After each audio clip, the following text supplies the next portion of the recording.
I want to talk about my greatest fear. Now, I'm not talking about something physical or tangible like snakes or heights, even though I am really afraid of heights. No, no, no, no, no. My greatest fear is failure. The idea of pouring your heart and soul into something and nobody else liking it is absolutely terrifying to me. I was curious if this was just a weird phobia that I had, and I decided to interview Val Baker. Jim Crotty. Devine about the topic of failure to see if what they say could possibly help cure my fear of failing. Let's jump into it. Ah! Right away, I think of success. No, boy. I mean, that just feels like that's one of those self-explanatory things, like, you didn't succeed, you failed, you didn't do what you're supposed to do. Well, for me, I'm like a perfectionist, so I try really super hard and have like unrealistic expectations for myself, and then so when I don't meet those, I feel like I'm a failure.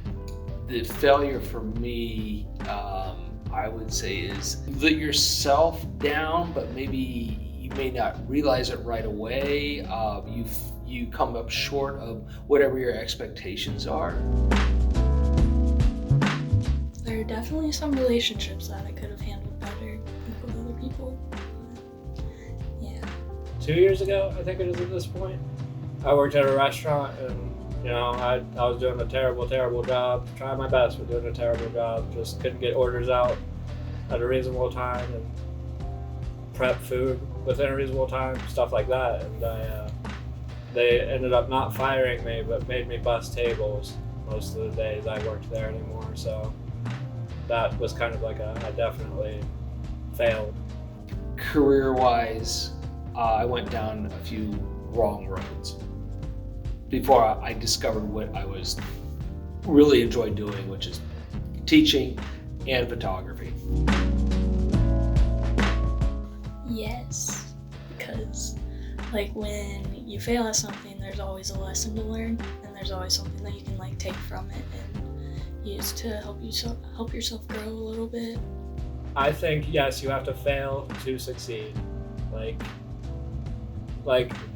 with my example I just gave, it's you don't, if you don't realize there's a problem, then you're not going to work to improve it.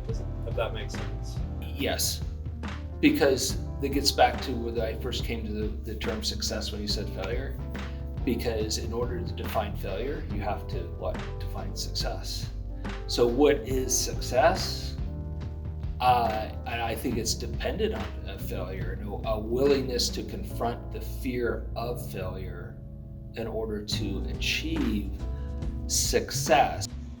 After interviewing everybody and a lot of overthinking and panic attacks, I think I can say that my fear of failing is mostly gone. Failing is just a part of success. Without knowing how bad it feels to fail, you'll never truly know how good it feels to succeed.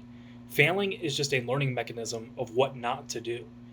So will failing still suck? Of course, but it's just the first part in succeeding.